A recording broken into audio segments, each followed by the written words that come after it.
Semerenko dans quelques instants, la première française Anne-Sophie, Chloé Chevalier, dossard numéro 21. Exactement, Messaoud, et suivront ensuite Célia Monnier avec le 28, Justine Brezaz et Julia Simon qui se suivent avec respectivement les dossards 36 et 37.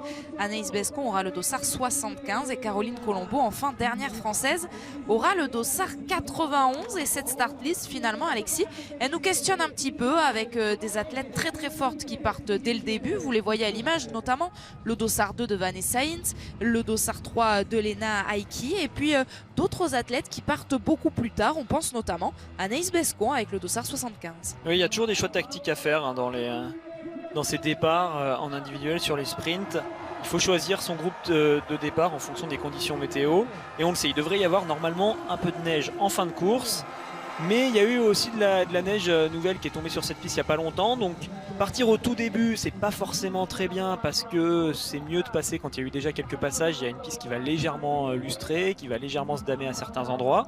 Mais en même temps, il ne faut pas partir trop tard dans cette start list parce que si la neige arrive, ça va ralentir. Donc c'est pour ça qu'on a pas mal d'athlètes qui ont choisi les groupes 2 et 3. Après, suivant les tirages au sort, par exemple, comme Anaïs Bescon, on peut se retrouver assez loin derrière. Mais voilà, les meilleurs en tout cas ont choisi ce genre de dossard, même si on a déjà des athlètes très performantes qui partent tout de suite. Et ça c'est bien pour nous, ça va nous donner de bons temps de référence. Les temps de référence seront sans doute donnés dans quelques secondes après Valj Semerenko qui du haut de ses 33 ans, l'Ukrainienne, eh bien, n'a pas de signé de podium depuis 2015. C'était en mars 2015. Elle avait remporté quand même la Mass Start. Elle avait même été titrée puisque c'était les championnats du monde. Cette année-là, elle termine 3e du général. Et puis depuis, Alexis, on va pas se mentir, elle est un peu absente des radars des toutes meilleures. Ah oui, c'est quand même une athlète qui est régulière. C'est quand même une athlète qui permet d'avoir des temps de référence, mais qui a du mal à remonter sur ce podium. Après, il y a une telle densité chez les filles qu'il ne faut vraiment pas se louper. Il y a déjà pas mal d'athlètes qui prétendent à ce podium, qui sont en plus très régulières. On l'a vu la saison dernière avec les 2 Italiennes qui étaient quasiment là à chaque fois. On en rajoute quelques-unes avec une Denise Herrmann ou une Kaisa Makarinen qui vont vite. Et puis certaines qui tirent à 10. Et voilà, il n'y a plus beaucoup de place. Donc il faut réussir à faire des courses parfaites désormais chez les filles pour être sur ce podium. La saison dernière, il y a eu 9 sprints en Coupe du Monde et il y a eu 7 vainqueurs différentes. Du côté des filles, ça montre le gros niveau et l'homogénéité de cette start list qu'on va sans doute voir à nouveau, alors que la puissante Lena Aiki vient de s'élancer. Elle qui a signé le premier podium de la Suisse en relais. C'était à Östersund la semaine dernière. Souvenez-vous, les Suissesses qui ont terminé 2e. On imagine que ça va les booster, ce podium, le tout premier, hein, je le rappelle, pour leur nation. Lena Aiki, on la voit progresser chaque année. Elle a fait un excellent dernier relais à Östersund. Grâce à ça, il y a un beau podium à la clé. Donc oui, c'est une athlète qui est en progression constante, qui tire quand même assez bien, qui progresse en ski. Donc il va falloir désormais commencer à compter avec elle. Alors est-ce qu'elle va tout de suite réussir à monter sur des podiums? Ça on verra, mais je pense que pour le top 5, elle va pouvoir désormais y prétendre assez souvent. Elle le cherche pour l'instant, son podium, et elle n'était pas si loin que ça, effectivement. Östersund, 8e du sprint, 6e de l'individuel. Elle n'a que 24 ans, Lena Aiki. Donc évidemment, on surveille juste derrière la Polonaise qui vient de s'élancer, Kamila Zuk. On attend désormais Marie Eder, et elle aussi, on va la surveiller tout au long de la saison. La Finlandaise qui revient de blessure. Eder et Kaisa Makarinen qui nous ont un petit peu déçus hein, sur les courses d'Östersund. Elles n'étaient pas vraiment au niveau auquel on les attendait. Alors il va falloir quand même prendre des paramètres en compte hein, sur cette course. Il y a bien sûr le changement de lumière, on en a parlé tout à l'heure. On arrive de la Scandinavie où il y a peu de luminosité en début d'hiver. Là on a vraiment une lumière qui est beaucoup plus vive, donc ça déjà ça change au niveau du tir. On est légèrement ébloui si on n'arrive pas à s'habituer rapidement. Et puis surtout il va falloir s'habituer à l'altitude. On est beaucoup plus haut que la semaine dernière. Et souvent on a des profils des athlètes qui viennent plutôt des nations alpines, qui ont des Alpes ou qui ont l'habitude d'être en altitude. C'est le cas hein, des Français par exemple, des Suisses, des Allemands, des gens qui s'entraînent un petit peu plus haut que les Scandinaves.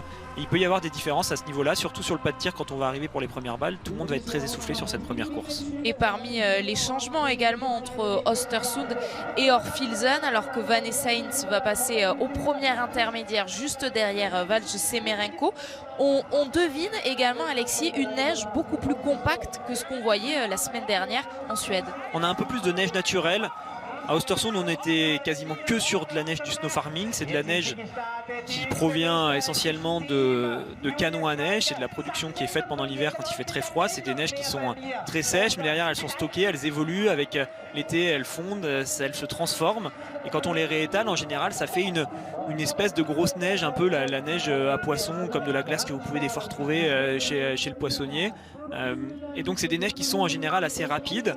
Là on est sur de la neige naturelle, c'est des fartages qui sont différents, c'est des sensations qui sont différentes, et oui, à certains endroits c'est de la neige plus compacte qui va lustrer, qui va mater un peu.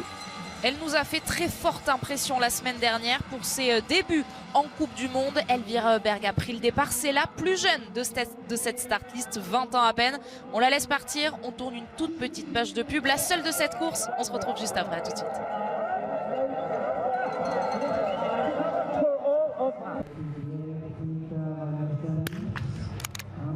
C'est Valj Semerenko qui est ressortie en tête, forcément. Elle a le dossard numéro 1. Elle a réalisé un tir parfait ici à Orfilsen. Bienvenue si vous nous rejoignez seulement maintenant. Vous n'avez pas loupé grand-chose. C'est promis, nous sommes ensemble pour ce sprint féminin. Suivra ensuite le sprint masculin, évidemment. Alors, on a vu un très beau tir pour commencer de l'Ukrainienne Semerenko. Et depuis, ni Hintz ni Heikki, pour l'instant, ne réussissent le coup parfait. Et le piège, c'est ce qu'on vient de voir avec l'Allemande et avec la Suissesse. Alors il faut déjà faire attention à ne pas louper cette dernière balle en repartant trop vite, c'est ce qu'elle a fait, c'est dommage là, elle part quand même avec déjà 2 balles loupées. Et surtout le vrai piège de ce pas de tir à Orfilsen quand on arrive après Östersund, c'est la première balle. Tout simplement parce qu'on est, comme j'expliquais tout à l'heure, beaucoup plus haut en altitude, donc on a le cœur qui bat plus fort, on a ces mouvements cardiaques qui se prolongent dans le bras qui tient la carabine, et la carabine bouge un peu plus. Donc il faut toujours être extrêmement vigilant sur cette première balle. Il y a beaucoup d'athlètes qui se font surprendre, il y en a beaucoup qui vont se faire surprendre. Il faut, voilà, on a beau le savoir, on a beau le travailler à l'entraînement, on a beau être averti par ses entraîneurs. C'est seulement au moment où on arrive sur le pas de tir en compétition que ça compte. Et on l'a vu, l'Allemande s'est bien fait avoir, et la Suissesse également. Il va falloir réagir vite pour les autres. Pour le plus grand bonheur des Norvégiens, la première Norvégienne a pris le départ. Il s'agit de Thierry Lekhoff avec son dossard 18. On attend désormais dans un peu plus d'1 minute le départ de notre première Française, Chloé Chevalier. Elle porte, elle, le dossard 21. Alors il y a bien sûr l'altitude déjà pour ce rythme cardiaque, mais il y a aussi le fait que ce soit un pas de tir sur lequel on arrive après une montée. À Östersund, on arrive après une descente et un long plat. Ici, on arrive après une descente, un long plat, mais il y a une petite montée juste avant de revenir sur ce pas de tir, et mine de rien, ça fait la différence. Ça permet voilà, ça fait reprendre au cœur, allez, 10-15 pulsations cardiaques, et pour certains athlètes qui ont l'habitude de tirer par exemple à 170 pulsations cardiaques, ils peuvent se retrouver sur leur première balle à 180 pulsations cardiaques par minute. Et ça peut vite faire commettre des erreurs. C'est la même chose pour la Finlandaise. La première balle a été loupée. Et elle s'en tiendra là. Une erreur, un 4 sur 5 donc, alors que comme promis, elle est là, Chloé Chevalier. Et dans 3 secondes, ça va être le départ pour la première des 6 Françaises engagées aujourd'hui. Alors que pour Marie Eder, qu'on a vu sur le plan précédent, il y aura donc un anneau de pénalité, alors que Lisa Teresa Hauser réalise le tir parfait. C'est un sprint, hein, vous le savez, 7,5 km à parcourir pour toutes ces biathlètes, et 2 passages donc sur le pas de tir, un couché et un debout. En cas d'erreur, on va tourner sur un anneau de pénalité qui mesure 150 mètres. Ouais, qui voit à 25 secondes de perdu pour les filles, en gros. Alors certaines vont le faire en 24 secondes, d'autres peut-être en 26, mais alors on va prendre la moyenne, 25 secondes par balle loupée, donc sur une distance aussi courte, comme souvent en biathlon, on l'a bien compris, il faut essayer de tirer très bien. Alors elle, on va voir justement ce qu'elle va nous faire, Elvira Berg. On l'a annoncé la semaine dernière comme excellente tireuse. Elle progresse à ski, elle sera parmi les toutes meilleures, je pense, d'ici 1 à 2 saisons, mais déjà cet hiver, elle peut réaliser de belles choses. Elle arrive dans des temps corrects par rapport à Semerenko.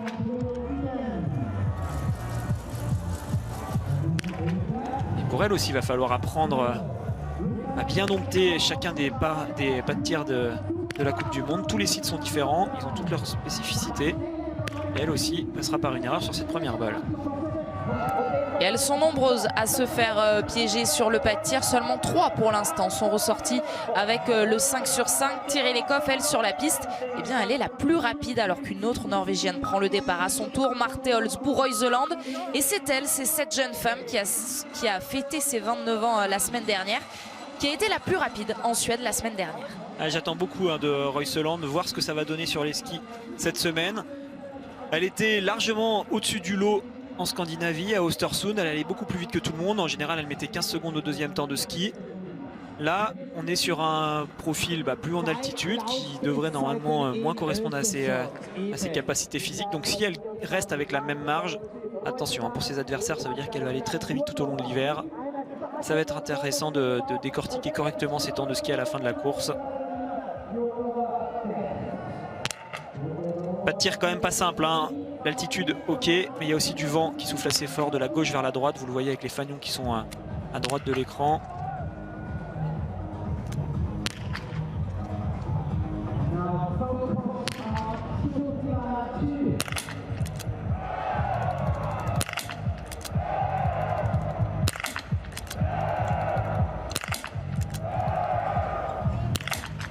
À l'expérience, Ekaterina Yurlova, du haut de ses 34 ans, elle réussit le 5 sur 5 et elle va repartir dans les tout meilleurs temps, pas très loin de Semerenko. Excellent tir, bien engagé. Oui, elle a l'habitude de ce pas de tir. Elle l'a déjà pratiqué de nombreuses fois. Alors, je le disais, il y a du vent qui souffle de la gauche vers la droite. Et contrairement à Östersund, c'est un vent qui est beaucoup plus régulier. Donc normalement qui est plus gérable. Östersund, on a toujours des rafales qui tournent dans tous les sens. On ne sait jamais où on est quand on tire en coucher. Là, on voit, hormis des premières balles qui sont loupées dues à ce pouls élevé, il y a quand même peu d'erreurs sur le pas de tir.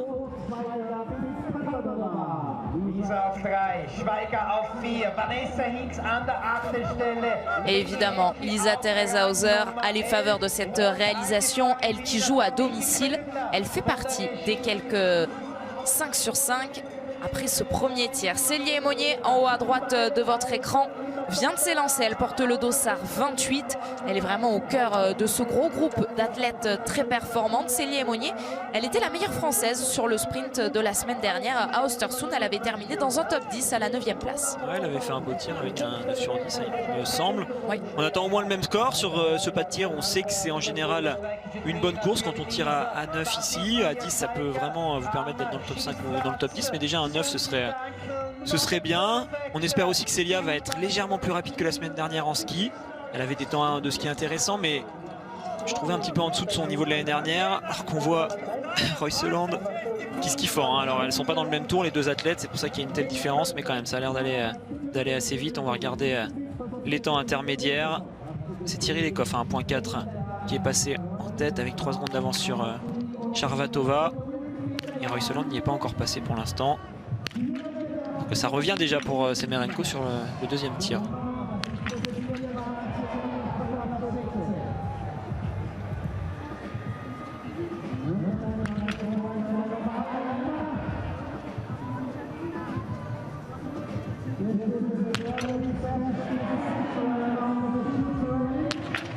Premier dossard et premier 10 sur 10 donc pour Valj Semerenko. Elle n'est pas tombée dans le piège de ce pas de tir d'Orfilsen, mais elle a toutefois perdu beaucoup de temps sur ce deuxième tir. Elle s'est bien appliquée, on le voit, il y a du vent, sur les couchers ça reste gérable. Je vais expliquer, il y a pas mal d'athlètes qui réussissent bien s'ils ne se font pas avoir sur leur première balle, donc oui on peut le faire. Par contre sur le debout il va falloir quand même se battre et je trouve que Semerenko l'a très bien fait. Elle n'a pas lâché la cagette comme on dit en se disant bon allez il faut pas que je perde de temps. Non, elle a bien tenu, un beau 10 sur 10, même s'il est un peu lent il va compter quand même sur cette course. Ce n'est pas la première cette fois, mais c'est la dernière qui est dehors pour Thierry Lekhoff. Sous les yeux de son entraîneur, vous l'avez remarqué, 10 secondes d'avance, mais il faut aller tourner donc sur cet anneau de pénalité. Une vingtaine de secondes et elle ressortira ensuite. La semaine dernière sur le sprint, Thierry Lekhoff n'est pas vraiment sur le coucher où elle avait eu du mal avec un 5 sur 5. Mais c'était la catastrophe sur le tir debout avec 4 erreurs. Thierry Lekhoff, de toute façon, elle sera dangereuse à chaque fois qu'elle tirera bien. Après, heureusement pour ses adversaires, c'est pas souvent que ça arrive, donc ça permet de profiter de ça. Mais Aski, elle est là, un deuxième temps de ski pour l'instant dans le premier tour, juste derrière Royseland qui est dans la même seconde. Pareil, à 9 sur 10, la Norvégienne restera dangereuse. Et elle vient de ressortir, tirer les coffres de son premier tir en 6e position à 17 secondes.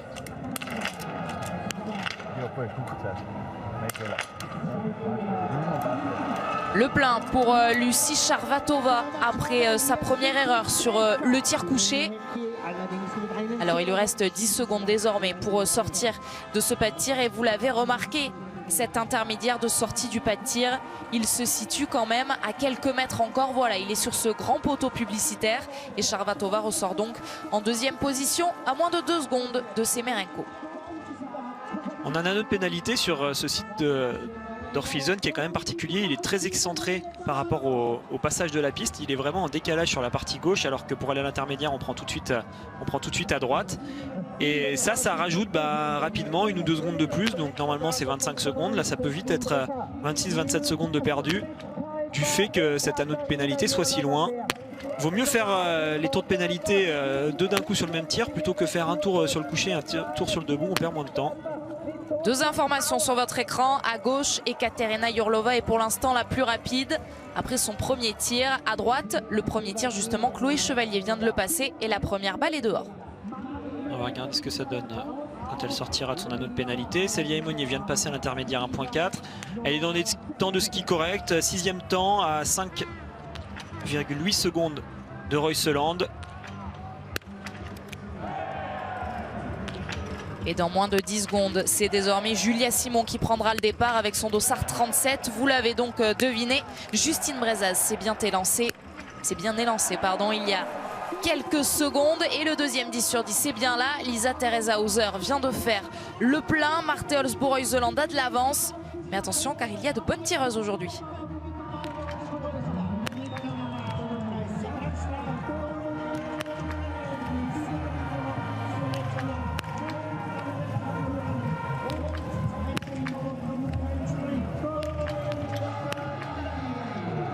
Une erreur pour Marte Olsbo-Royseland, mais plus de 15 secondes pour sortir de ce pas de tir. Attention, elle sera évidemment redoutable. Encore à 9 sur 10. Alors que la meilleure du général, celle qui porte le dossard jaune, et bien comme la saison dernière, Dorothea Virer prend le départ. Et en plus, elle a également ce dossard bicolore de rouge de la spécialité, puisqu'elle a remporté le premier sprint de la saison lors de la première étape à Östersund. Royseland légèrement en difficulté quand même sur son tir. Elle a pas cette sérénité que certaines peuvent avoir sur les couchers. C'est le debout normalement qu'elle est un peu mieux, mais voilà, elle perd déjà une balle face à Dorothea Virer. Ça peut faire beaucoup, même si elle va vite à ski. Alors elle ressort 8e, la Norvégienne, à 19 secondes de Semerenko qui est en tête grâce à son sans faute sur le tir couché. Il va falloir faire attention quand même aujourd'hui, hein. Il va y avoir beaucoup de 10 sur 10, je pense. Ça s'explique par le fait qu'après des conditions extrêmement difficiles sur le pas de tir d'Östersund, quand on revient ici à Orphilsen en général, les athlètes se sentent mieux et on élève les statistiques de tir. Donc on le sait, c'est le genre de pas de tir où il ne faut pas tirer en dessous de 9, sinon ça pardonne pas. Donc Royseland a déjà pris en gros sa balle joker sur ce premier coucher. On surveillera évidemment Ingrid Tendrevold, de la vice-championne du monde de ce sprint, qui a pris le départ juste après Dorothea Virer avec le dossard 39. Mais en attendant, sur le pas de tir, c'est l'heure du deuxième tir pour Ekaterina Yurlova. Elle aussi pourrait aller, pourquoi pas, aller chercher le 10 sur 10.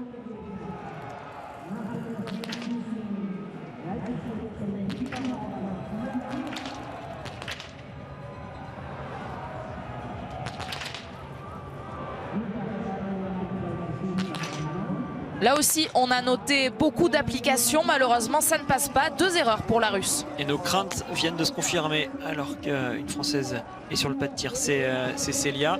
Nos craintes viennent de se confirmer, hein. Sur les debout, ça a l'air quand même assez difficile. Quand on voit Yurlova dans le dur comme ça, sur un debout, c'est qu'il y a quand même pas mal de vent qui les gêne.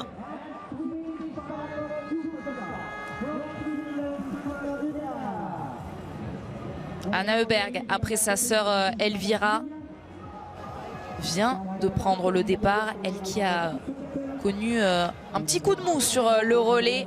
avec ses 3 erreurs devant son public, vous vous en souvenez peut-être, mais elles avaient quand même terminé 3e, les Suédoises. Ça fait 4 sur 5 pour Célia.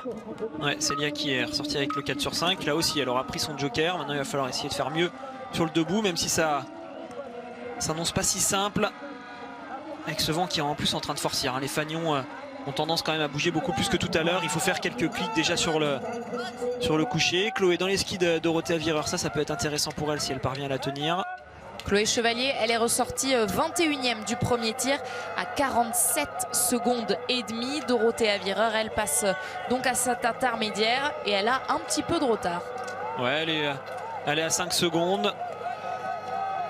C'est le tarif, on va dire, dans le premier tour. C'est Davidova qui est partie très vite. Elle est dans les mêmes temps que Royseland. Justine Brezaz est partie vite également. Elle a le 4e temps de ski à 1 seconde 3. Un intermédiaire 1.4. C'est bien, Justine est dans le coup. Semerenko avec son 10 sur 10 va aller prendre la tête de cette course pour un petit moment. Pour l'instant, elle n'est pas encore inquiétée à la sortie du tir debout, même si Charvatova avec une pénalité supplémentaire est ressortie juste derrière. Donc la Tchèque risquerait quand même de passer en tête une fois qu'elle franchira la ligne d'arrivée, car elle a l'air d'être plus rapide aujourd'hui à ski, même si elle a tiré à 9 sur 10. Le temps de référence, donc, il est là, sans surprise, avec ce dossard numéro 1. Jusqu'ici, rien d'anormal à noter. Du côté des Françaises, Célie Monnier est 21e à la sortie du premier tir. Chloé Chevalier, 25e. Et Marketa Davidova. Alors justement, que vous disiez rapide sur les tablettes, Alexis, est-ce qu'elle n'a pas grillé trop d'énergie devant ce pas de tir qui s'annonce compliqué? Les fanions bougent dans tous les sens. Bon, elle a cliqué, donc elle a l'air assez lucide, même si elle est partie vite. On va voir ce que ça donne au niveau du résultat.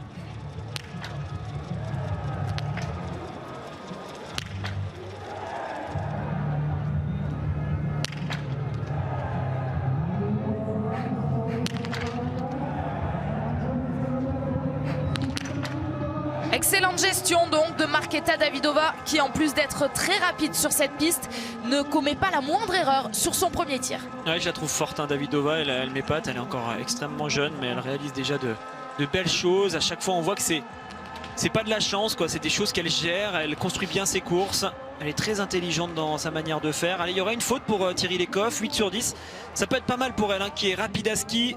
Si elle s'arrache bien dans le dernier tour, attention, elle peut être quand même classée dans le top 10, pourquoi pas dans le top 5, voire mieux. On va attendre de voir le passage de tout le monde, mais vous le voyez, elle va ressortir à une vingtaine de secondes à peu près derrière Semerenko une fois qu'elle aura terminé son anneau de pénalité, et pourtant elle a 2 pénalités de plus. Et contrairement à la dernière étape à Östersund où il n'y avait pas de poursuite à l'issue du sprint, là il y aura un vrai intérêt à suivre le classement final de ce sprint, puisque c'est ce même classement qui servira pour établir la start list de la poursuite féminine. Ce sera dimanche à partir de 11h30. C'est un programme très resserré qu'on vous propose tout le week-end sur la chaîne L'Équipe. Il y aura évidemment le sprint masculin juste après le sprint féminin que l'on est en train de vivre. Et puis demain, rendez-vous 11h aussi pour relais féminin, poursuite masculine. Et puis dimanche, donc 11h30, poursuite féminine et relais masculin. Pendant que je vous donnais le programme, Lucie Charvatova est repassée en tête sur la ligne d'arrivée. Justine Brezaz, elle, vient de commettre une erreur. Une faute pour Justine, des bons temps de ski là aussi, ça peut le faire quand même. Vous venez de le dire, Anne-Sophie, on n'a pas eu le temps de l'évoquer encore alors que Julia est en train de s'installer sur le pas de tir. Ce sprint a de l'influence bien sûr pour le résultat de la poursuite. On partira avec ces écarts, c'est la première fois que ça arrive sur cette saison. Jusqu'à présent les courses individuelles étaient toutes détachées les unes des autres. Là on a quand même cette petite pression supplémentaire. Si on se rate sur le sprint, c'est très handicapant pour la poursuite. On va pas continuer à suivre le tir de Julia qui a commis une faute et qui en commet une deuxième. Malheureusement ça commence pas très bien là pour elle. On va suivre la sortie de Justine. On vous fait suivre ce tir évidemment en mode radio. Et pour l'arrivée de Lisa Theresa Hauser, en revanche, les images sont bien là. Et l'Autrichienne vient se poser sur un podium provisoire avec son 10 sur 10 du jour. Mais Dorothea Virer, elle, pourrait peut-être aller chercher mieux. Elle est à son premier tir. Ouais, trop vite cette dernière, j'allais dire, c'est parfait, encore rythmé, mais non, elle aurait dû se reprendre. Le vent est en train de forcir, il va falloir que les athlètes se méfient. Vous le voyez, les fanions qui sont vraiment très agités. Là, désormais, on est sur des 5 cycliques vers la gauche pour compenser ce vent par rapport à un vent nul. Donc c'est vraiment un vent qui vous sort de la cible complètement si vous ne réagissez pas au niveau de vos réglages. Chloé Chevalier est en train d'être derrière sa carabine et elle réalise un sans faute, le 5 sur 5. Royseland qui revient. Elle peut aller faire le gros coup si elle ne commet plus d'erreurs sur ce tir debout. Elle a déjà fait une faute tout à l'heure en couché. Et vous le voyez, elle a quand même de la marge. Ouais, bah comme sa compatriote Ekoff, elle va devoir aller encore une fois sur la note pénalité au moins. Il y aura eu 2 tours donc aujourd'hui pour Marthe Holzboe, Royseland, le 8 sur 10. Alors on s'en méfiait forcément à 9 sur 10, Alexis. À 8 sur 10, elle est moins dangereuse ou toujours potentiel biathlète à pouvoir monter sur ce podium? Bah, si les conditions étaient normales, on le sait sur ce pas de tir, il faut être soit à 9 soit à 10. Donc j'aurais eu tendance à penser que c'était un peu limite. Mais là quand on voit le vent qui est en train de se lever et ces conditions du coup de tir qui se détériorent, à 8 sur 10, les Norvégiennes extrêmement rapides peuvent malgré tout rester dangereuses. Alors pour la victoire ou le podium, bah, ça va pas dépendre d'elle. Bien sûr, on va attendre des athlètes comme Dorothea Virer, comme Öberg ou comme Davidova. Mais par contre pour un top 5, oui, ça peut largement suffire. Elles vont très vite, on le voit, Thierry Lecoff est en train de passer à l'intermédiaire 6.1. Elle est à 8 sur 10 et elle a 14 secondes de Charvatova qui elle est à 9 sur 10. Ça y est, on la retrouve, Anna Öberg. Donc ouais, ça va vite quand même pour les 2 Norvégiennes. Royseland après le deuxième tir, malgré 2 fautes, est ressortie seulement 18 secondes. Elle peut reprendre pas mal de temps dans ce dernier tour.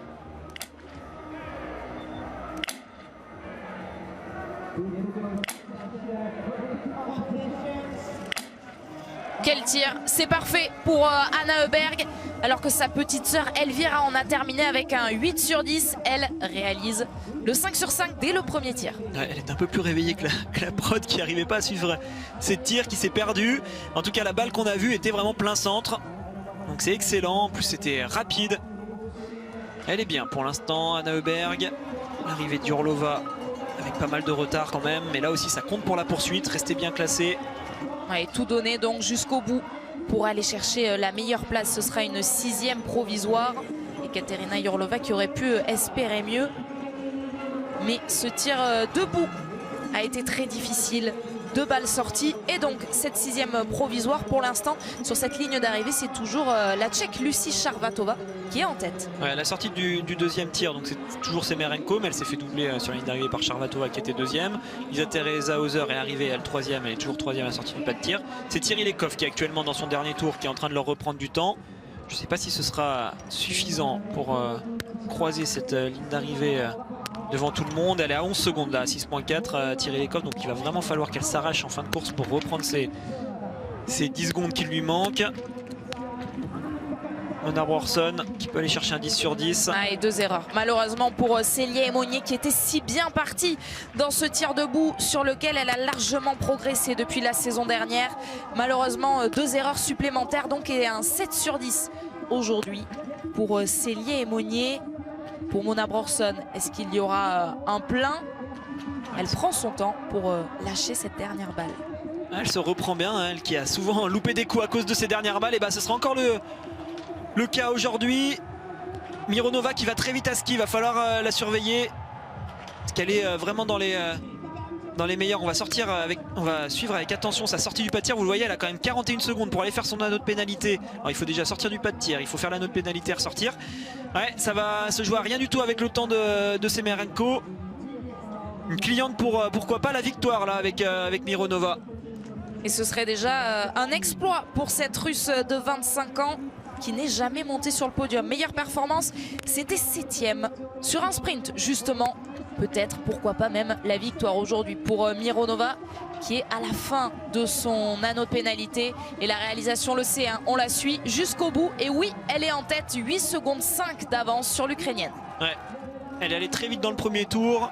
Elle a bien temporisé dans le deuxième. Elle est capable de finir fort, Mironova. C'est elle qui a toujours le meilleur temps du premier tour. Il va falloir compter avec elle. Est-ce que Thierry Lecoff va passer en tête? Ça va se jouer à 2-3 secondes près, mais elle risque d'être derrière. Ouais, elle va être 2 secondes derrière Charvatova. Ouais, Thierry Lecoff, 2e, donc Charvatova toujours première. Et une autre information que l'on a loupée parce qu'on suivait la sortie de Mironova, c'est le tir de Kaisa Makarainen avec un 5 sur 5. Elle est ressortie en 2e position. Là aussi, ça joue la victoire avec Davidova. qui peut répondre à Mironova qui vient de ressortir en tête, mais il faudra aller chercher un 10 sur 10 à tout prix.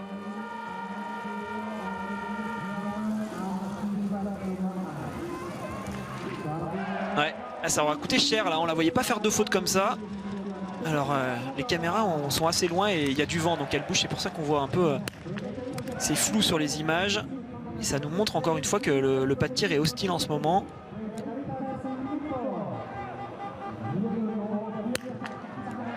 Elle s'en sort bien avec cette dernière balle de Iserman. Le 4 sur 5 pour débuter.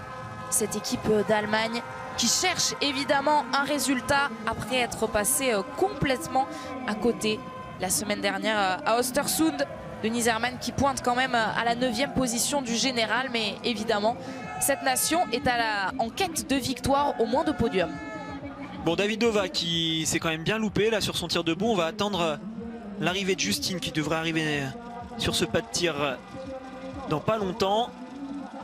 Ça s'est bien ouvert hein, devant pour Mironova. Alors il reste quand même pas mal d'athlètes. On va suivre avec attention le dernier tour de Royseland qui est en train de skier vite, à peu près comme Thierry Lecoff. Elles vont vite les Norvégiennes. Ça y est, Justine est là. Allez, il y a un bon coup à faire aujourd'hui. Il y en a pas mal qui se sont loupés. Avec un plein sur ce tir, elle peut jouer la victoire ou le podium, Justine.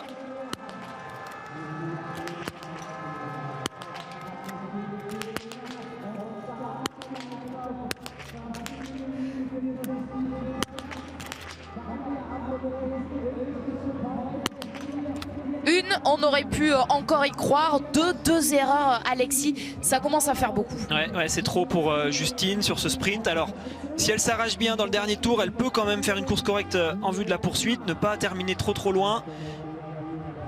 Ça n'a pas l'air simple hein. Il y a quand même beaucoup de favorites qui se ratent sur ces tirs debout. Allez, elle peut vraiment profiter. Elle arrive avec de l'avance, Dorothée Avireur, en même temps que Julia Simon qui va tirer très vite à côté d'elle. On va suivre bien sûr le tir de Julia, mais Dorothée Avireur a de la marge là pour pouvoir ressortir dans les temps de Mironova et consolider un petit peu plus ses points au classement général.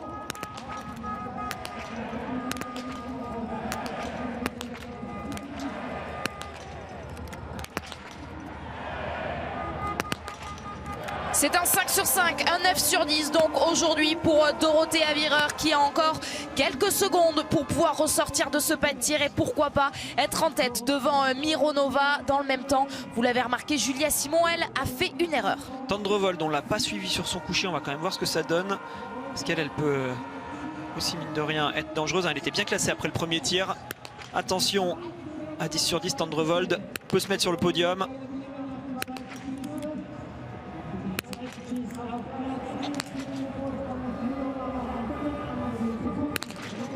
Ah oui, c'est bien.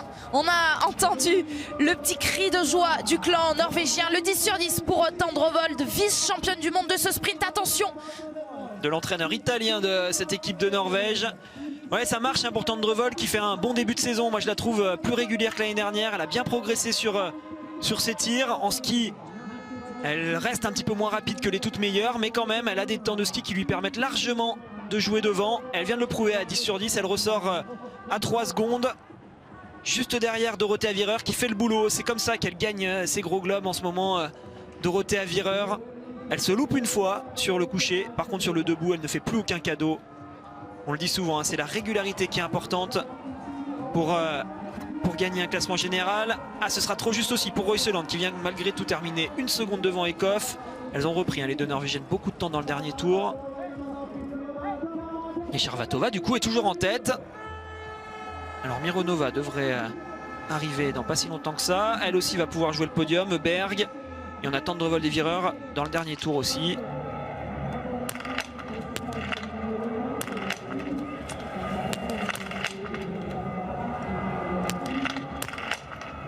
9 sur 10 et 22 secondes pour aller parcourir cet anneau de pénalité. Anna Öberg sera à coup sûr bien placée pour cette poursuite. Ouais, elle sera très bien placée. Est-ce que ça va suffire pour le podium? Ça va être juste, hein. Il va falloir qu'elle se dépêche dans ce dernier tour. Elle est face à Tendrevold et Mironova. Pas dit qu'elle parvienne à revenir sur ce podium. Un petit point sur les Françaises. Julia Simon est ressortie 13e après ce deuxième tir. Justine Brezas 19e. Chloé 23e et Célia 29e. Pas mal de fautes hein, encore pour les Françaises sur ce pas de tir. On va attendre bien sûr le passage des autres Françaises avec Anaïs Bescon et Caroline Colombo qui arriveront un peu plus tard.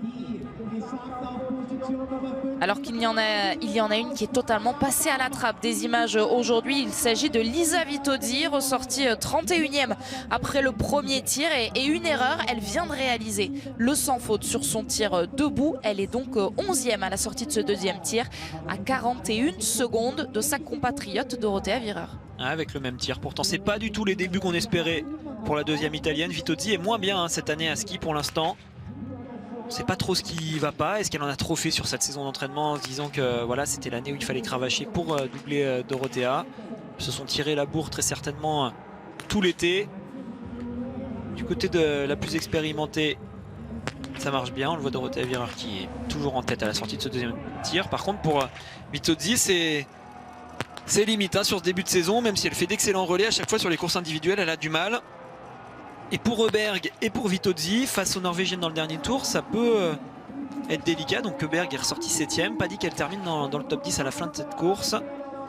Des nouvelles erreurs pour Ina Hofer, alors qu'on suit cette ligne d'arrivée. Svetlana Mironova pour aller chercher la première place provisoire. La Russe avec son 9 sur 10.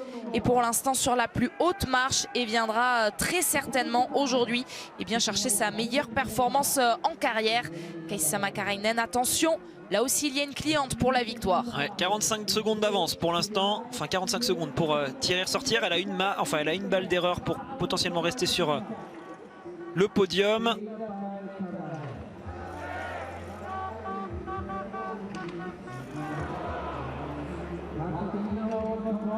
Eh bien, il y en aura deux. Elle en avait une de marge, mais elle en commet deux. Kaisa Makarainen, 300 mètres supplémentaires à aller parcourir. Ouais, elle aussi va aller jouer du coup le top 10 plutôt que le podium.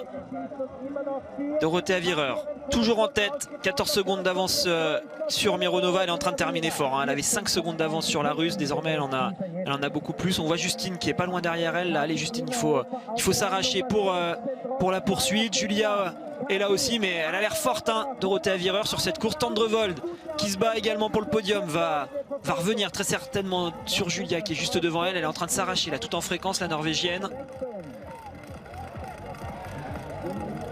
Elle était 3 secondes derrière Dorothea Virer à la sortie du pas de tir.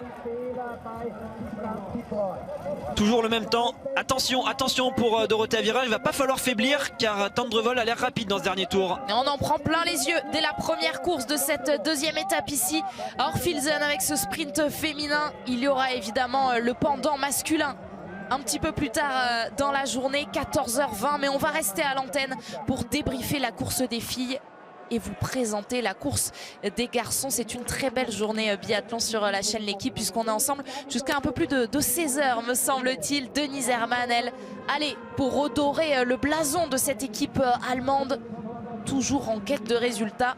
Elle ne fera pas mieux que 9 sur 10 aujourd'hui. Ouais, et elle ne sera pas sur le podium, je pense, Denise Herrmann, sauf si elle nous surprend vraiment dans le dernier tour, mais ça me paraît quand même compliqué.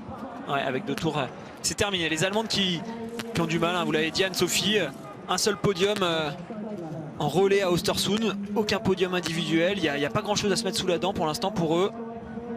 Et aujourd'hui, là, on voit pas vraiment de drapeau allemand capable de jouer ce podium dans le dernier tour pour l'instant.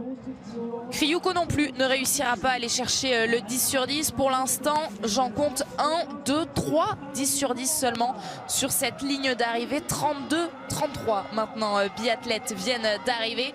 Et bientôt une 34e. Elle a réussi le 9 sur 10 aujourd'hui. Et Dorothea Virer dispose désormais de plus de 20 secondes pour aller chercher cette ligne d'arrivée.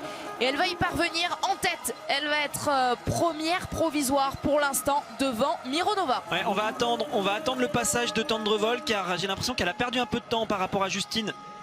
En fin de course, Dorothea Virer, la Norvégienne, si elle a fini légèrement plus fort, pourrait venir couper la ligne. Dans les temps de l'Italienne, ça va se jouer à 1 ou 2 secondes près, dans un sens ou dans l'autre. On va attendre, elle va arriver juste après Julia. Tendrevold, la voici. Julia est en train de franchir la ligne d'arrivée. Ah, ça va être serré. Allez, 5 secondes, cette ligne d'arrivée pour Ingrid Tendrevold pour aller chercher, pourquoi pas, sa première victoire en carrière. Mais elle sera derrière Ingrid Tendrevold. Elle sera toutefois devant Mironova. Virer, Tendrevold, Mironova. C'est pour l'instant le podium provisoire de ce sprint. Et les Françaises viennent toutes les deux de passer la ligne d'arrivée. Julia a coupé la ligne d'arrivée en 10e place. Alors que Fialkova peut faire là aussi quelque chose de fort. Pourquoi pas un podium si elle s'arrache dans le dernier tour. Mais il n'y a pas beaucoup de place. Ouais, beau 10 sur 10. Allez, il va falloir vraiment s'arracher. Je le disais, hein, Justine 13e pour l'instant. Meilleur temps de ski pour Justine. Ça, c'est quand même intéressant. Les Françaises ont skié vite. Paulina Fialkova qui a dû rentrer précipitamment la semaine dernière. Elle n'a pas pu disputer le relais avec l'équipe slovaque. Il n'y avait d'ailleurs pas de relais, conséquence de son forfait. Mais elle est de retour et elle est bien là. Sortie donc 4e après ce deuxième tir à 11 secondes. Et avec un magnifique 10 sur 10. Elle peut hein, revenir sur Mironova, la Russe qui a faibli dans le dernier tour par rapport aux autres. Elle a perdu beaucoup de temps. Donc ça laisse une petite marge potentielle pour s'incruster sur le podium à la Slovaque. On va suivre avec attention bien sûr le dernier tour de Fialkova. Donc je le disais, hein, Justine Brezaz, meilleur temps de ski, 2 secondes devant Royseland. Allez, ça s'est raté aujourd'hui sur le pas de tir, mais c'est quand même bien les Françaises qui ont pour Célia et Julia les 6e et 7e temps de ski. Ça a skié quand même très très vite. Donc oui, allez, encore une fois, on est frustré par le tir, mais ça va finir par payer cette équipe de France qui a l'air d'être en forme sur ce début de saison. Et pour qu'il reste 2 chances, cette équipe de France avec Anaïs Bescon et Caroline Colombo que l'on n'a pas encore vu à l'œuvre. On continue d'y croire pour le clan tricolore alors que Anna Heuberg pouvait espérer un temps avec son 9 sur 10, un podium, mais elle sera derrière le temps de Charvatova. Elle arrive toutefois à aller le chercher. Lisa Vitozzi juste derrière. Là aussi on va bien sûr regarder son arrivée, 15e.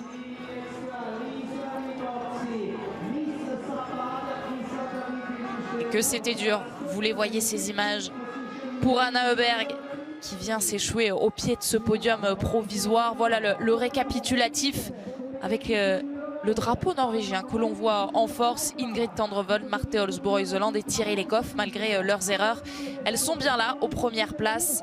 Il faudra les surveiller sur cette poursuite. Et c'est Dorothea Virer la meilleure, la plus forte aujourd'hui. Kaisa Makarainen non plus n'a pas réussi le sans faute derrière la carabine. Ah, puis c'est trop juste, hein, en ski elle est plus aussi rapide qu'avant, Kaisa Makarainen pour l'instant. On le voit avec 2 tours de pénalité. Donc ça veut dire seulement 1 de plus que Dorothea Virer. Il y a 46 secondes d'écart entre les deux. Elle skie moins vite que l'italienne. Bon ouais, les Françaises hein, qui pour l'instant restent à la 11e place pour la meilleure performance avec Julia. Qui nous frustre bien sûr sur ce résultat final. Il n'y aura pas de podium, sauf si Anaïs Bescon vient créer une surprise en fin de course ou Caroline Colombo. Mais on va quand même aller chercher les motifs de satisfaction quand on décortique tous les résultats. Donc je le disais tout à l'heure, meilleur temps de ski pour l'instant pour Justine Brezaz. Ça skie très vite, ça c'est bien. Et meilleur temps de tir pour Julia Simon. C'est elle qui a passé le moins de temps sur le pas de tir aujourd'hui. Donc voilà, elles ont chacune leurs armes. Elles ont loupé un peu trop de balles sur ce pas de tir. Mais il y a quand même des facteurs intéressants, enfin des choses à garder sur cette course. Et bien justement, la chance française désormais dont on dispose, Anaïs Bescon, elle est arrivée sur le pas de tir pour le premier tir.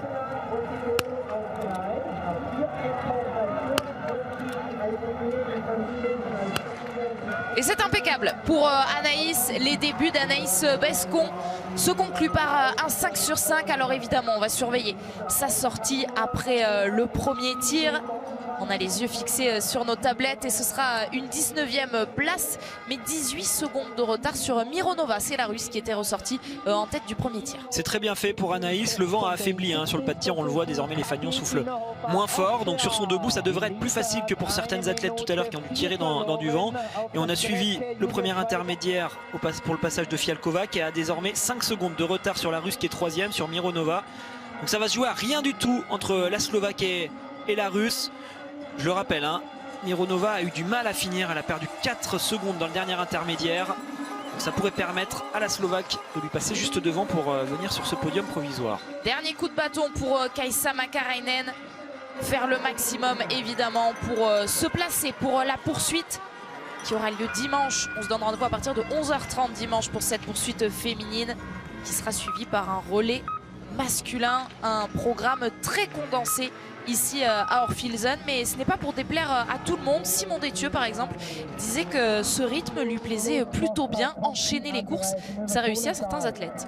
Ouais, ça réussit à certains athlètes, on verra à la fin de la semaine effectivement. Fialkova qui est en train de perdre du temps sur Wierer, mais qui est toujours à rien du tout de Mironova. Elle est désormais à 4 secondes, donc elle a perdu quelques secondes sur l'italienne, mais par contre elle a repris 1 seconde à la russe. Ça va être vraiment chaud entre les deux. Oui, alors ce programme quand même sur la semaine qui est très dense, mais qui est un peu particulier pour les filles, avec un relais au milieu. On fait le sprint relais poursuite, c'est pas tout à fait habituel. Pour les garçons c'est un peu plus logique. Ça fait toujours des choses un peu particulières justement sur la poursuite, avec des athlètes qui n'ont pas toutes fait le relais de la même façon. Allez, Fialkova dans le dernier kilomètre, il est assez facile ce dernier kilomètre de la piste que les filles sont en train d'effectuer aujourd'hui. Elle va tourner tout de suite derrière, puis elle va revenir dans cette descente. C'est pour ça qu'on voit son entraîneur là-bas au fond qui court partout. Elle est déjà en train de remonter dans la bosse qui va la ramener sur le plan. La caméra est en train de l'attendre. Et pour les garçons, c'est une piste qui va beaucoup plus loin, qui est clairement plus difficile. Elle est là, Fialkova, allez, c'est maintenant que ça se joue pour aller chercher les 2-3 secondes qui risquent de lui manquer face à la Russe. Les derniers mètres et 20 secondes désormais pour Paulina Fialkova, pour la Slovaque, pour aller chercher cette ligne d'arrivée. Elle qui était passée totalement à côté à Östersund pour l'entrée, le début, l'ouverture de cette Coupe du Monde. 44e du sprint, elle n'avait disputé ni l'individuel ni le relais. Elle doit passer avant moins 18 pour être sur le podium.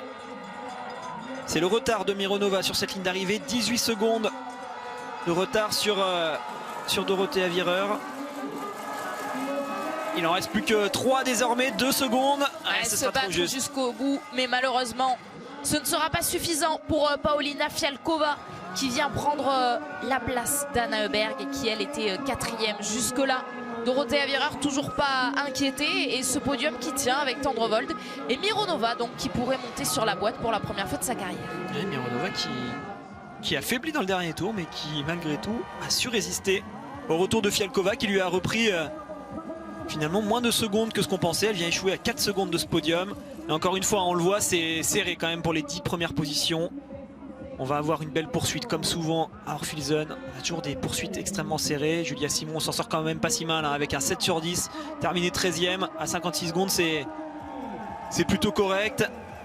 Là aussi avec 3 fautes. 19e place à 1,05 pour Justine. Mais vous le voyez, les écarts sont vraiment très faibles entre toutes ces athlètes.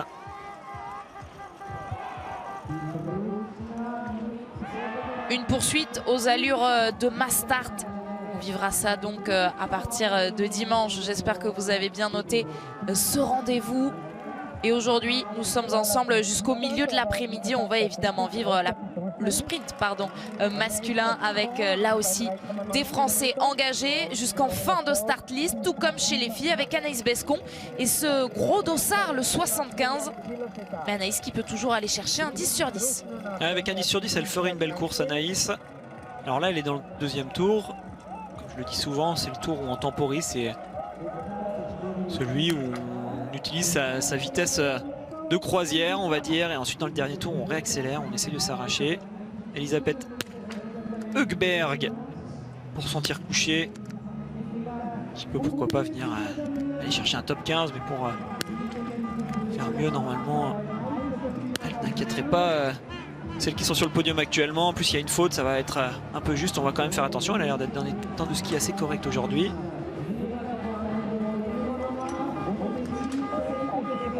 La meilleure suédoise pour l'instant c'est Anna Heuberg qui est 5e sur la ligne d'arrivée.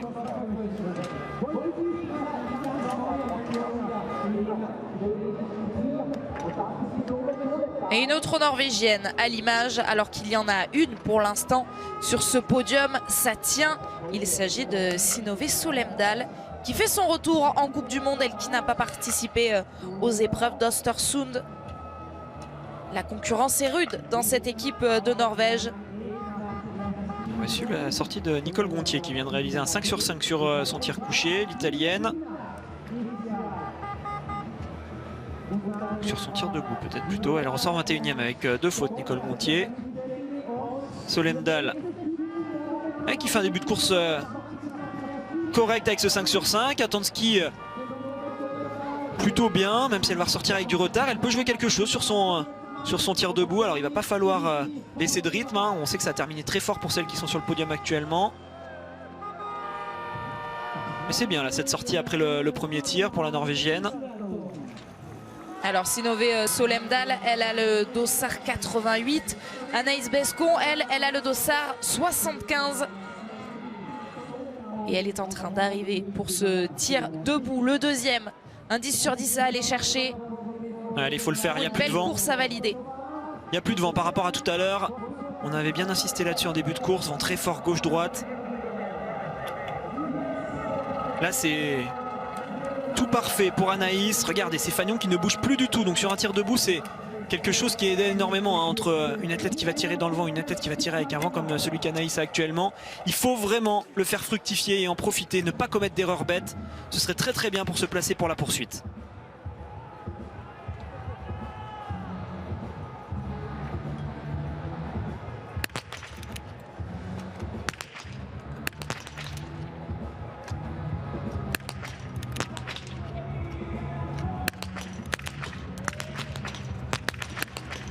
Et il est là, le premier 10 sur 10 de la saison pour Anaïs Bescon, magnifique. Allez, on va essayer de croire au podium désormais. On va regarder à combien elle va ressortir. Elle va ressortir dans les temps de Fialkova, dans les temps de Mironova. Il va falloir s'arracher, hein. Pour Anaïs, ça va pas être simple, mais quand on a un podium à aller chercher, on peut vraiment faire la différence. Dans le dernier tour, on n'a pas vu sa sortie de pâtière. Elle est ressortie 8e à 18 secondes. Allez, il faut s'arracher. En tout cas, elle a profité de ces conditions parfaites. Bravo. Et c'est une autre Française que vous voyez à l'image. Il s'agit de Caroline Colombo qui a réussi le 5 sur 5 et elle vient de ressortir 26e à 20 secondes et demie de la tête. Là aussi, aller chercher un top 30 pour Colombo en fin de course, ce serait très bien pour elle suite à des débuts difficiles à Östersund. Alors qu'on voit Dorothea Virer qui est déjà changée, qui est déjà en train de penser à la suite de la semaine. Elle se prépare pour le podium parce qu'elle y sera à coup sûr sur le podium. Son technicien de marque qui vient, Clément Maillet, qui vient la féliciter. C'est un technicien français, hein, pour sa marque. Et pour l'instant, elle n'est pas inquiétée, Dorothea Virer, après sa victoire sur le sprint sur la première étape à Östersund. Eh bien, elle pourrait enchaîner une nouvelle fois, conforter donc ce maillot bicolore, ce dossard bicolore que vous voyez sur ses épaules. Le jaune de vainqueur du général, de leader du général en tout cas pour le moment. Et puis le rouge de leader de la spécialité de sprint et de victoire. C'est ce qui s'annonce pour Dorothea Virer. Une 9e victoire sur le circuit de la Coupe du Monde. Ouais, pour moi, pour l'instant, c'est la seule des grandes favorites pour ce gros globe qui répond présent. Toutes les autres font des grosses erreurs, font des cadeaux à leurs adversaires. Il y a des fois des doubles fautes sur un tir, il y a des fois des gros passages à vide sur la piste. Dorothea Virer, elle est là à tous les niveaux.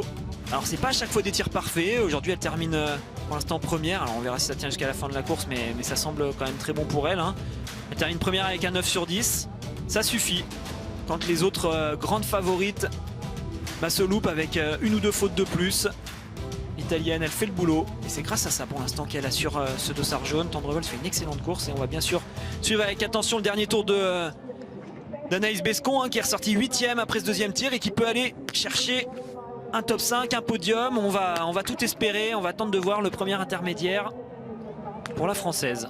La réalisation qui s'attarde sur la chinoise Tang et on risque d'en entendre parler de cette équipe chinoise qui s'est largement renforcée à l'intersaison. Ouais, renforcée surtout au niveau de son staff avec Ole Einar Bjørndalen comme entraîneur, avec Daria Domracheva comme entraîneur également.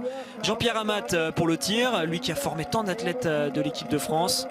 Et Tang, elle n'est pas passée loin d'un bon résultat, hein. Elle était vraiment dans des temps corrects, dans les temps d'Anaïs à peu près pour ressortir aux alentours du top 10. C'est dommage, elle a loupé une balle de trop. Mais on la reverra. C'est sûr qu'en travaillant avec Jean-Pierre Amat pour le tir, il y aura des progrès pour cette équipe chinoise. On n'en pas douter. Alors je cherche Anaïs, hein, sur les temps intermédiaires. Elle n'est pas encore passée à 6.1. C'est une distance totale de 7,5 km pour les filles. Elle a perdu un peu de temps malheureusement, j'ai l'impression, Anaïs, mais elle garde sa place pour l'instant, 8e. Caroline Colombo, j'ai l'impression qu'elle est en train de faire une excellente course. Alors elle n'est pas encore passée sur son tir debout, mais elle skie plus vite qu'Anaïs, j'ai l'impression. Elle est en train de revenir sur elle. Tout à l'heure, il y avait plus d'écart entre les deux filles. Allez Nanas, il faut s'arracher dans ce dernier tour.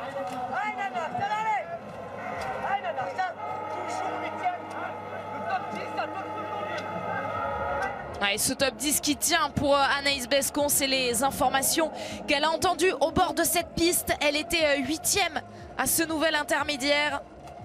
Anaïs Bescon et Caroline Colombo, les deux derniers dossards pour cette équipe de France, sont encore sur la piste.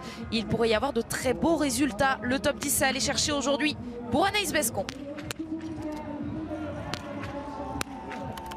Il faut vraiment qu'elle tienne jusqu'au 6.4. Après, c'est quasiment fini. Attention, il reste encore quelques athlètes qu'on devra surveiller.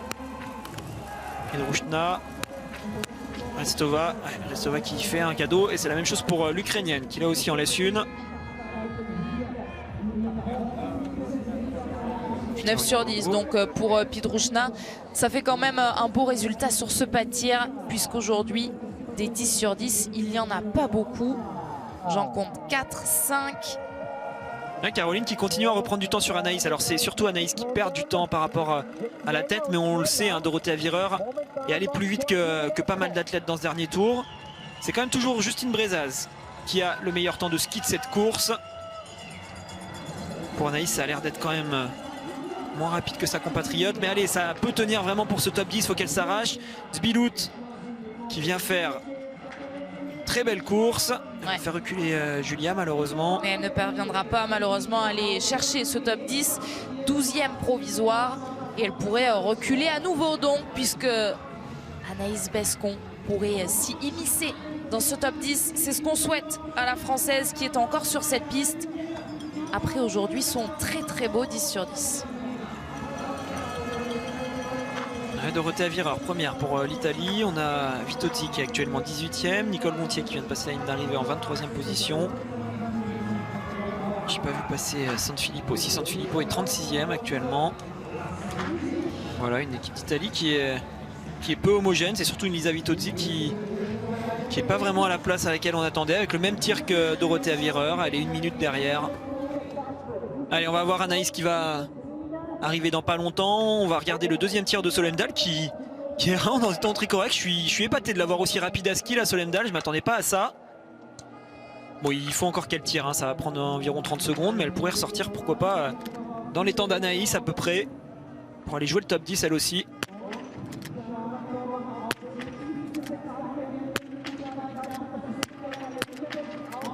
Ouais, avec 2 fautes, ça va plus être pareil. 3 même, difficile pour Sinové Solemdal qui a totalement craqué sur cette fin de tir. Elle semblait pourtant vraiment bien partie. Les 2 premières étaient à l'intérieur et Anaïs Bescon arrive désormais. Elle va prendre à droite, à gauche de votre écran pour aller chercher cette ligne d'arrivée. Le 10 sur 10 aujourd'hui et le top 10 à aller chercher. Il y a une fille toutes les 2 secondes. Là, il faut vraiment pas traîner. Il faut jeter le pied devant Royseland. Elle sera derrière. Malheureusement, ça va le faire reculer d'un coup. Elle va se retrouver autour de la 12e, 13e place. À 11e, 10e même. 10e devant Lisa Teresa Hauser, l'Autrichienne. Il fallait aller chercher ce temps, ces 45 secondes. Et bien elle fait mieux, Anaïs Bescon, à 38 secondes de la tête pour l'instant. On peut dire que c'est la première Française qui s'élancera lors de la poursuite, puisque ce sont les mêmes écarts qui seront replacés pour la poursuite. Il y en a une autre qui peut faire presque aussi bien, qui est en train d'arriver sur le pas de tir pour son tir debout. C'est Caroline Colombo qu'on voit là-haut, en haut de l'écran. Alors là, on est au premier plan avec la Slovaque, mais ça y est, on la retrouve, Caroline. Allez, là, il y a vraiment une très belle course à aller faire. Mais il faut aller chercher ce 10 sur 10. Il n'y a plus de vent non plus.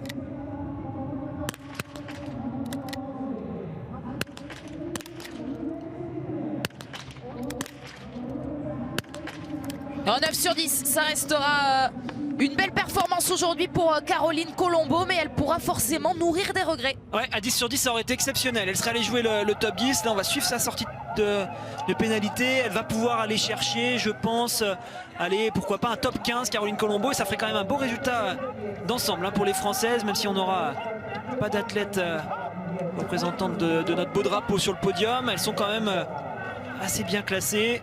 Et pourquoi pas un meilleur résultat en carrière à aller chercher pour Caroline Colombo. Sa meilleure place, c'était 22e. C'était sur une poursuite à Antols la saison dernière. Antols qui sera le théâtre des championnats du monde cette année, vous le savez. Dispositif exceptionnel évidemment sur la chaîne L'équipe du 13 au 23 février. Mais avant de se retrouver à Antols, on va faire un détour par la zone mixte où se trouve Julia Simon avec Tanguy Kerouas. Julia, vous avez le meilleur temps sur le pas de tir aujourd'hui, mais malheureusement c'était pas des tirs parfaits. Non, bah là je crois qu'on regarde même pas quand ça fait des tirs comme ça. C'est bien d'avoir les meilleurs temps, mais il faut mettre les balles. Et aujourd'hui ça paye pas. Et je suis frustrée là parce que c'est vraiment pas des tirs que j'arrive à expliquer. Bah, debout, voilà, debout c'est une petite balle haute, je la vois. J'irai m'en prendre qu'à moi tout à l'heure là. Mais non, couché c'est des tirs que j'arrive pas à expliquer. C'est ce qui est le plus frustrant, c'est de pas comprendre pourquoi. Et je suis arrivé, le vent était pareil que réglage, j'y suis allé. Et voilà, je pense que je repars un peu dans mes tirs de l'an dernier où c'est pas mauvais, mais c'est pas assez propre, c'est pas assez stable. Et là vraiment ça me frustre parce que ouais, je travaille tellement pour ça et faire ces tirs de merde clairement le jour-là, ça fait mal. Mais on a encore des belles courses derrière et je vais débriefer avec Franck pour pouvoir remettre ça directement comme il faut, d'aplomb dans le droit chemin. Vous êtes qu'à 1 minute à peu près pour la poursuite, rien n'est perdu, ça permet de jouer des belles choses. Non, rien n'est perdu, c'est clair. C'est vraiment une course serrée. En plus, il y a du beau monde. Ça va, bon, on va voir à combien je termine, mais ça peut être vraiment une bonne course. Les sensations étaient, au début, je pensais qu'elles n'étaient pas si bonnes, et en fait, c'est ça tout le long. J'arrivais à tenir, j'arrivais à en remettre, et donc au final, c'est satisfaisant. Donc il y aura les armes pour se battre, et ça fera sûrement une bonne course. Merci. La franchise de Julia Simon au micro de Tanguy Kerouas, la belle course, on l'espère évidemment, ce sera dimanche pour la poursuite, mais avant cela il y aura un relais dès demain. Notez le rendez-vous demain, poursuite hommes et relais femmes. On se retrouvera dès 11 h. Et avant cela, on va suivre la fin de course de Caroline Colombo. Elle est ressortie 15e du deuxième tir, Caroline, à 41 secondes. Ouais, elle est en train de faire une très très belle course. Alors elle a l'air d'être bien en ski, on peut avoir de belles surprises dans le dernier tour. La 15e place est désormais pour Slova, qui fait reculer Julia à la 16e position. Anaïs est toujours 10e avec 38 secondes de retard sur Dorothée Avireur. Un 10 sur 10 pour Anaïs, c'est sur la piste aujourd'hui qu'il en aura manqué. Elle a perdu 53 secondes en temps de ski sur Justine, qui a toujours le meilleur temps. Allez, on attend bien sûr les passages aux bornes intermédiaires pour Caroline Colombo, qui m'a bien surprise dans le deuxième tour. J'espère qu'elle va être capable de finir fort. Et qui envoie un message fort au staff de l'équipe de France, parce que derrière en IBU Cup, eh bien, ça pousse. Il y a aussi un réservoir très fort dans cette équipe de France, notamment féminine, sur une étape en Italie, le super sprint, il y a quelques jours. Lou Jean Monod est venu chercher un podium, la 3e place. Ouais, la 3e place, ça fait du bien de voir des athlètes français sur les podiums en IBU Cup. Alors c'est des super sprints, c'est des formats un peu plus courts, c'est pas forcément ça que vont regarder les sélectionneurs pour faire monter d'une étape à l'autre les athlètes, mais quand même voilà, on commence à remarquer des athlètes qui se signalent. Caroline vient de passer à l'intermédiaire 6 points en 14e position. Ah, c'est bien ce qu'elle est en train de faire là dans le dernier tour. Si elle termine dans ce top 15, ça fera vraiment un super résultat. Alors oui, il y aura des regrets pour ce 10 sur 10 qui n'est pas passé loin. Mais elle se reprend bien, hein. Elle était clairement pas au niveau à Östersund. Elle s'est fait surprendre, je pense, par ce début de saison en Coupe du Monde. Derrière, elle a été capable de bien se ressaisir. Là aussi, il peut y avoir une belle course pour un dossard élevé avec Restova, vous le voyez, qui est dans des temps de course très intéressants. Attention, si elle tire à 9 sur 10, ouais, elle va être dangereuse là pour ce top 10. Elle va ressortir avec environ 15 secondes de retard sur la tête. Ça veut dire qu'elle va ressortir à peu près autour de la 6e place. Elle est juste derrière, juste devant Spilout. Elle risque de faire reculer Anaïs, malheureusement. À la 10e place, à 24 secondes et demie pour Kristina Retsova, cette Russe de 23 ans qui elle aussi fait ses débuts en Coupe du Monde. Bien, vous le voyez, ça bouscule cette peut-être pas cette hiérarchie encore installée, mais il y a de nouveaux noms à retenir sur cette nouvelle saison 2019-2020. Kristina Retsova pourrait en faire partie, tout comme Elvira Heuberg. Il faut toujours se méfier de ces gros dossards sur Orfilsen. On commence la saison à Östersund avec beaucoup d'équipes qui ont déjà fixé les ordres de départ dans les équipes pour les 2 premières courses. Et donc on a pas mal d'athlètes qui sont jeunes, qui viennent d'arriver sur le circuit de la Coupe du Monde, qui n'ont pas des dossards qui leur permettent vraiment de s'exprimer correctement, avec des pistes qui vont se dégrader. À Östersund, je le rappelle, on est sur du snow farming, donc on a une évolution de piste qui se fait assez rapidement suite au passage de tous les athlètes. Donc celles qui partent avec vraiment des dossards élevés sont défavorisées, alors que là on le voit, sur de la neige naturelle, c'est pas la même chose. Le fond reste très compact et même celles qui partent vraiment à la fin ont exactement les mêmes conditions de piste que les autres. Pas de souci de ce côté-là. Et ça permet donc de voir des filles qu'on connaît un peu moins se révéler. C'est le cas de Caroline Colombo avec ses dossards élevés sur Östersund. C'était pas simple de se battre. Là, elle profite d'une piste qui est en bien meilleur état. Pour l'instant, ça se passe bien, même si elle a perdu un peu de temps là sur le dernier intermédiaire. Elle est désormais 16e à 6.4. Allez, tenir autour de ce top 15. Elle va arriver dans pas longtemps hein, sur cette ligne d'arrivée, Caroline. Et elle devrait terminer 2e française. La poursuite en ligne de mire pour toutes ces biathlètes. Première poursuite de la saison que l'on va vivre et chez les hommes et chez les femmes sur ce programme très resserré du week-end à Orfilsen. Et évidemment le sprint masculin qui arrivera dans quelques instants. On va d'abord prendre le temps de vous présenter cette course et puis de débriefer celle que nous sommes en train de vivre avec Caroline Colombo. L'arrivée de Caroline avec son dossard 91, la poursuite en ligne de mire, oui je le disais, et cette meilleure performance en carrière à aller chercher. Il faut faire mieux qu'une 22e place aujourd'hui. C'est très serré, mais elle va y parvenir. Un top 15 aujourd'hui pour Caroline Colombo avec cette 15e place. Mais attention, on a vu que Retsova pourrait lui griller la priorité. Mais en attendant, Caroline Colombo est bien à cette 15e place provisoire. 2e française donc derrière Anaïs Bescon qui elle est 10e provisoire et justement au micro de Tanguy. Oui, 10e provisoire, mais surtout un 10 sur 10 sur le pas de tir. Et ça, j'imagine que ça fait du bien. Vous étiez à la recherche de ce type de performance. Oui, complètement. Ouais, confirmer un peu que je sais faire, que je suis pas complètement perdue. Ça m'a déstabilisé clairement Östersund d'avoir perdu ça, d'être paumé, de pas comprendre ce qui se passait et tout ça. Donc, comme je disais la dernière fois, on a vraiment bien bossé. J'ai bien posé les choses et aujourd'hui c'était l'objectif. Voilà, poser les choses. J'ai sans doute pas gagné de temps. J'ai pas fait un tir très rapide, mais aujourd'hui c'est ce que j'avais besoin et c'était faire le plein et je l'ai fait. Je suis contente. Sur les skis par contre il en manque encore un petit peu. Vous aviez quelle sensation aujourd'hui?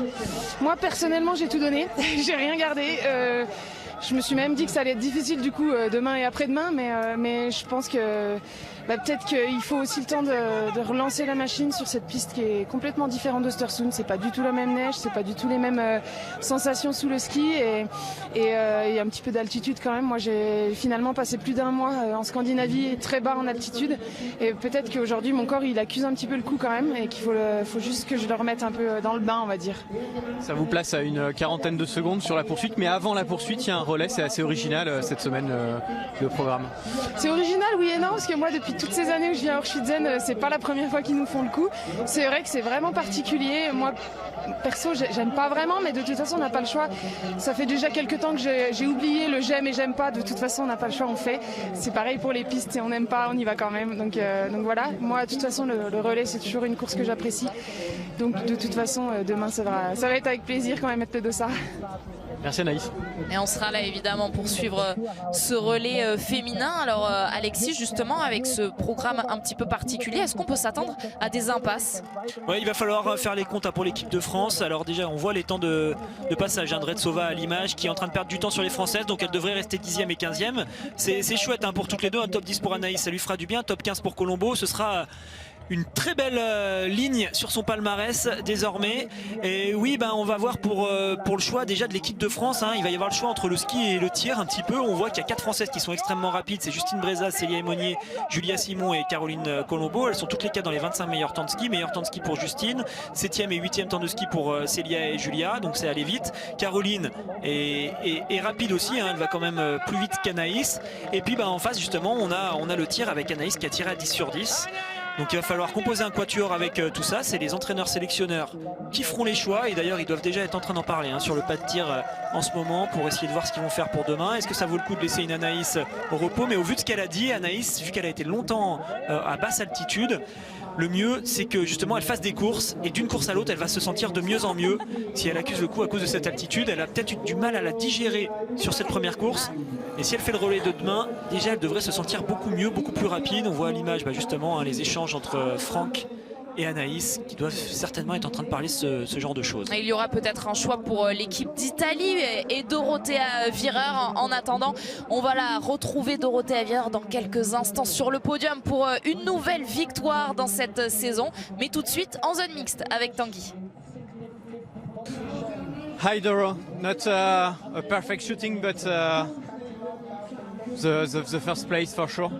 I don't know, it's not finished yet, but je ne sais pas, c'est pas encore fini. I hope.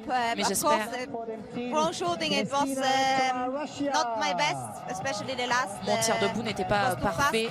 Mon tir couché n'était pas parfait.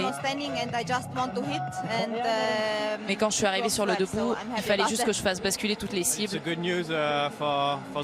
C'est une bonne nouvelle pour la poursuite. Oui, c'est bien. Of course, you are starting first, so. Je vais partir en première. Donc, we will see. It's day by day. Tomorrow on verra, c'est jour après jour. Demain, c'est le relais. I just hope that I can start really good on Sunday also, but we will see. J'espère aussi que je vais pouvoir bien partir dimanche, donc nous allons voir. C'est un peu étrange, oui.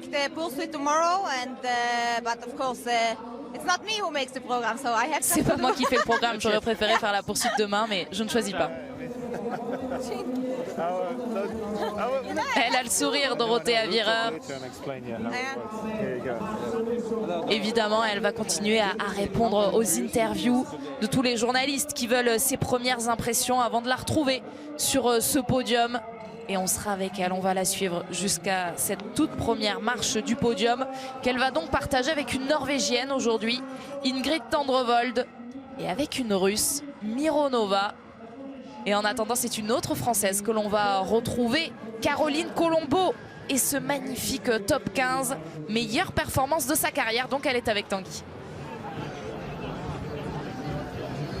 Ouais, ça avait été un début de saison compliqué à Östersund et aujourd'hui, meilleur résultat de votre carrière, c'est une belle revanche. Ouais, meilleur résultat. Je me suis posé énormément de questions après le week-end d'Östersund, d'être là-bas, de plus retrouver un bon tir, d'avoir des temps de ski qui n'étaient pas bons, clairement.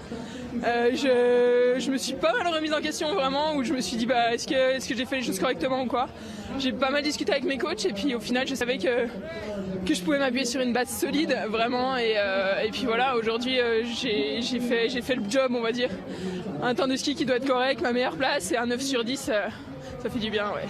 Qu'est-ce que vous avez comme objectif cette saison là? C'est un premier top 15 si ça reste comme ça en carrière. C'est quoi l'objectif sur la saison? Je me suis pas mis d'objectif de résultat pur parce que c'est pas comme ça que ça marche. C'est pas en allant chercher un résultat qu'on l'aura. C'est vraiment plus progresser en ski. Là je sais pas combien de temps je suis en ski, mais voilà, j'étais à 1,45 de moyenne l'an dernier. Je voulais tourner autour de 1 minute en ski et puis garder les mêmes stats de tir que l'an passé. Je pense que ça pourra faire régulièrement des top 15 si je continue à faire ça. Merci Caroline. On espère qu'il y aura régulièrement des top 15 pour Caroline Colombo. C'est bien le premier de sa carrière en tout cas qu'elle va vivre, puisque la Russe Retsova, qui était une menace, est passée sur cette ligne d'arrivée. Et elle met même à l'abri Julia Simon, puisqu'elle passe derrière Julia. Elle est 19e, la Russe. Les Françaises sont donc sur ce même classement. Anaïs Bescon 10e, Caroline Colombo 15e, Julia Simon 18e, Justine Brezas 25e, Célie Monnier 40e et Chloé Chevalier 51e sur cette ligne d'arrivée. Vous le savez, ce sont les 60 premières qui disputeront la poursuite. Elles seront donc toutes les 6 au rendez-vous dimanche.